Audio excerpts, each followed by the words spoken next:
Now I'd like to talk about some whole grains that everyone can eat. And the reason is because they're the gluten-free grains. The first one is quinoa. What I have here is some dry quinoa, and I like to mix white with red and black because it gives it a little bit more interest. And 1 cup of the dry quinoa cooked in 2 cups of liquid is going to increase in size significantly.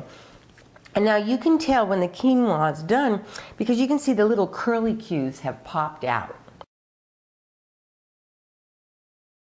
A lot of recipes using quinoa will state to rinse the quinoa prior to cooking with it. And what the rinsing does is it removes any of the last traces of a naturally occurring pesticide that it produces. If it didn't produce this real strong flavor, birds would have it eaten up and we'd never get a chance to taste it. So I typically don't rinse it because the bitterness doesn't bother me. In fact, I think it kind of adds to the flavor of this first recipe I'm going to show you, which is one of my favorite, a quinoa salad. Now, as I mentioned, I cooked up a cup of the red, white, and black quinoa all together. So I'm just going to dump the 1 cup right in a bowl. Along with this, I'm going to add 3 vegetables. I like to add 1 bunch of broccoli and maybe a half or a quarter of a head of cauliflower and chop it up really fine.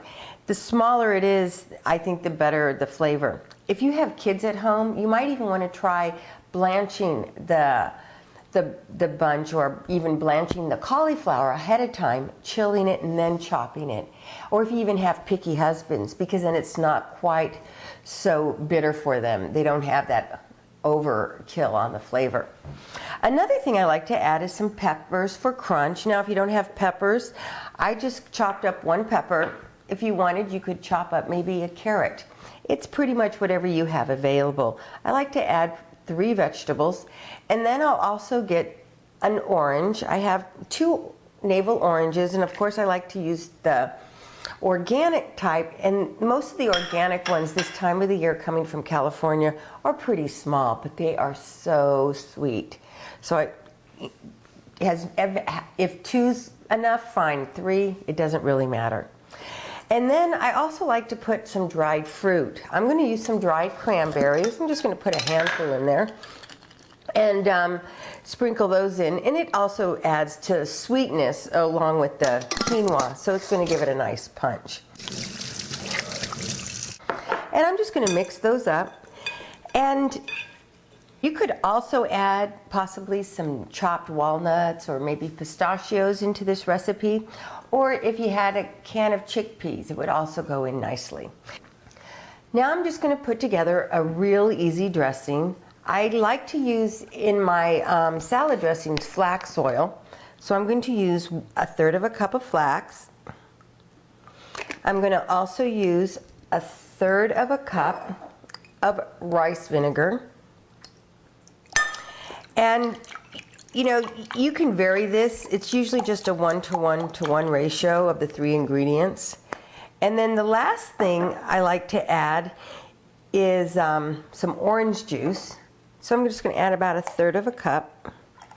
Come up with a full cup here. Mix it up.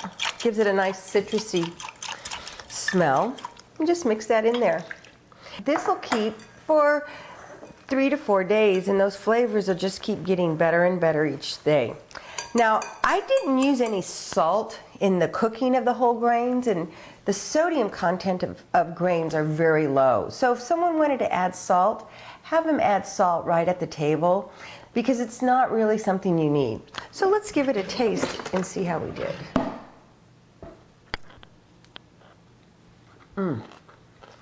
Very good.